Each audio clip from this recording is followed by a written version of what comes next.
Hi there, I'm Michael Hodge with Overcome Pelvic Pain, and today I'm going to share with you some words that you're saying that are killing your healing. I know because I did that. I went through pelvic floor dysfunction for 5 years, and when I was in the throes of this situation, I had a lot of thoughts that were, of course, suppressing and creating resistance to the healing, but also vocalizing, expressing these into verbalized, sound wave words takes it to another level. You speak your life into existence.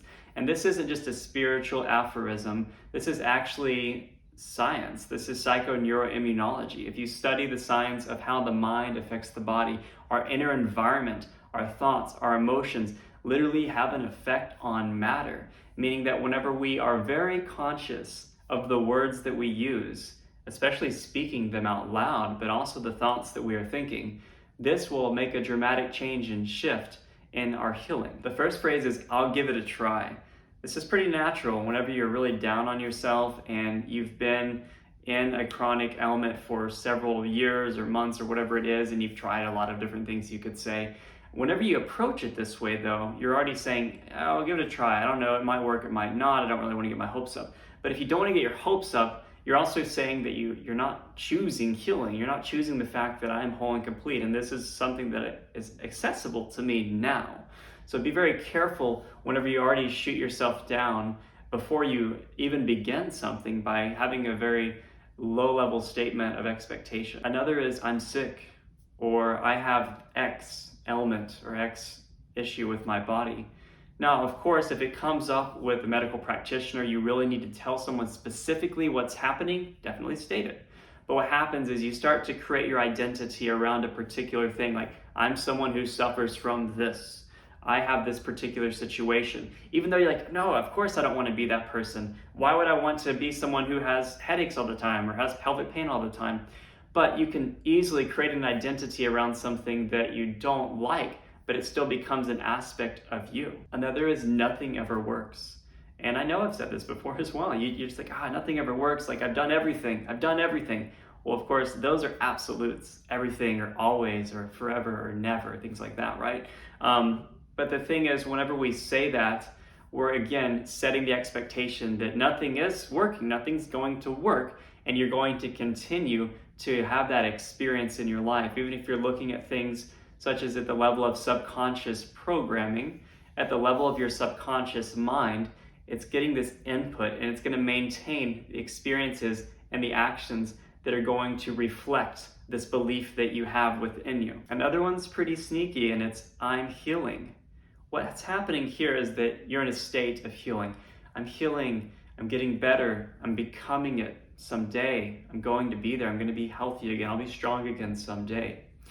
But this is really where, whenever we make the jump, such as in our Overcome Pelvic Pain program, we have a subconscious reprogramming self-hypnosis. What happens is that you need to inhabit that I am health, I am whole and complete. And again, you're making that statement and you're knowing this to be true and who you are, and you're having that level of thought, and you're having the feeling and the emotion behind it as well. And this is where psychoneuroimmunology comes into play. Your body then responds and is reconditioned to the mind.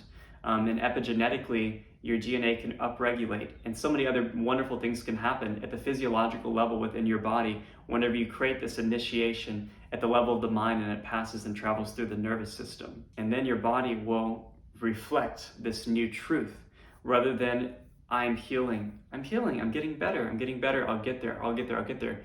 You're always going to be in that place, in that state of becoming. This one really got me, and once I finally overcame this and changed it, it finally healing all the way, you could say, right? So it was, I'm not quitting until I'm 100%. I had this expectation of what that looked like. Like, once I get back to where I used to be when I was younger, before I had pelvic floor dysfunction, that's when I'll know I'm healed and I'll be okay. And it created a lot of resistance, and I had a particular expectation of what that would look like. Once I surrendered, I'm like, the outcome is wholeness and health, and I know that is true for me. I surrendered, and then I'm like, I'm just going to do my healing routine each day. I'm going to eat a clean diet. I'm going to meditate. I'm going to do things that I know are allowing me to stay in this place of my body recovering, recuperating, and rejuvenating itself, because that's what it does in its natural state. It wants to do that. I got out of the way of that happening with this phantom thought this desire to be a certain way, and if it's not that way, then it's not going to happen for me. Another really dangerous thought emotional loop would be, why did this happen? Why did this happen to me? Why did this happen? Now, again, there's nothing wrong with some introspection and to recognize connections. But what happens here is you can start picking at the scab and really going down a rabbit hole, like, why? Like, where did it start? Where did it start? Was it this? Was it this one day this thing happened? Was it this injury? And you'll really fixate and you'll torment yourself. And you're focusing on the past and you're focusing on how it started and how it started. What is what is right now, and you can change that. So it's important to shift your attention to, I'm going to start inhabiting the feelings of health. I'm going to live that way. I'm going to have gratitude.